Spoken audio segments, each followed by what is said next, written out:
Ito ang aking maliit na halamanan dito sa terrace.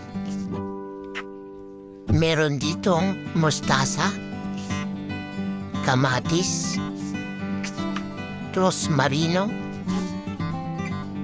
meron din basiliko, ampalaya, menta, at iba pa.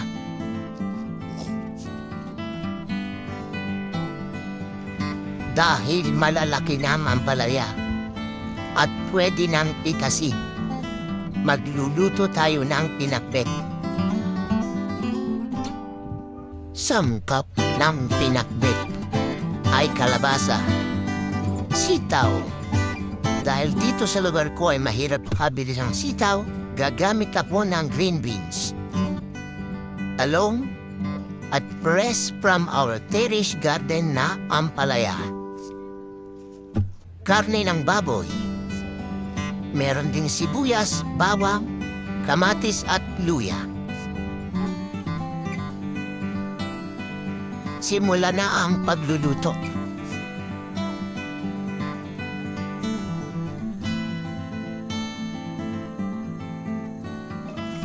Igisa ang sibuyas, bawang, luya at kamatis. Ilagay ang karne at kasamang igisa.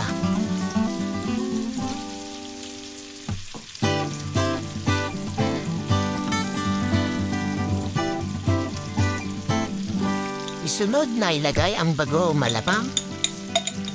Lagyan ng tubig at hayaang kumulo para lumambot ang karne. Ilagay ang mga gulay, green beans, ampalaya,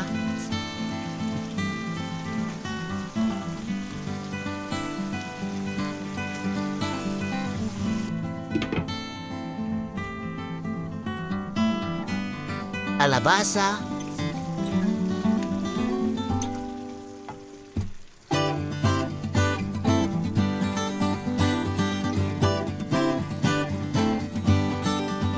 talong. Timplahan ng mga pampalasa,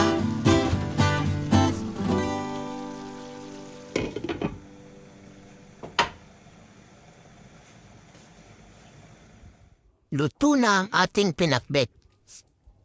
Buon apetito!